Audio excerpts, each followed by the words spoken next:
હું ડૉક્ટર ગબ્બર રાઠવા વિદ્યાનગરની અંદર અમે જ્યારે 2013માં અહીંયા પ્રવેશ કર્યો હતો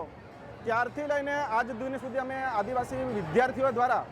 અહીંયા જે વિશ્વ આદિવાસી દિવસ નિમિત્તે જુદા જુદા દિવસે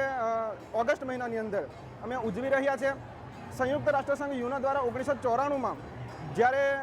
વિશ્વ આદિવાસી દિવસની ઘોષણા કરવામાં આવી ત્યારથી અમે અમુક ગામડાઓમાં જે જાણતા હતા એવા જિલ્લામાં ઉજવાતો હતો, પણ નોન ટ્રાઇબલ એરિયામાં પ્રથમ વખત અને જો રેલી સાથે અને આદિવાસી સંસ્કૃતિ સાથે જો ઉજવાતો હોય તો આ વિદ્યાનગર અને આણંદની અંદર છે। એમાં દર વર્ષે આજથી લગભગ 15 વર્ષથી વિદ્યાર્થી દ્વારા આયોજન કરીને અહીંયા વિદ્યાનગર ખાતે, આણંદ ખાતે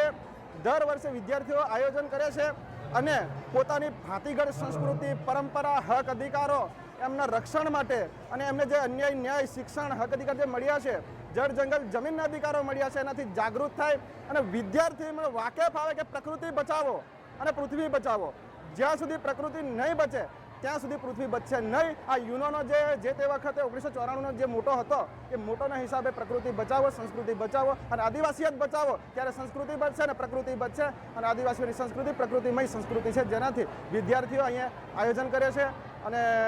દર વખતની જેમ આ વખતે પણ આ 2026ના 5 ઓગસ્ટના રોજ 9 ઓગસ્ટના નિમિત્તે આજે આયોજન કરવામાં આવ્યું છે અને મોટી સંખ્યામાં આખા ડાંગથી લઈને જે ઉમરપાડાથી લઈને અંબાજી સુધીના દરેક પટ્ટાના જે વિદ્યાર્થીઓ છે આ વિદ્યાર્થીઓ પોતપોતાના જિલ્લાની ભાતીગળ સંસ્કૃતિને પ્રસ્તુત કરે છે અને એમના જે હક અધિકારો છે અને શિક્ષણ છે એમની વાતો કરે છે અને એમનાથી એકતા આવે અને એમની પરંપરાથી જાગૃત થાય અને પરંપરાના કારણે એકતા રહે વિદ્યાર્થીમાં એ અને પોતાની સંસ્કૃતિ સાચવવા માટે, બચાવવા માટે અહીંયા ભેગા થયા છે।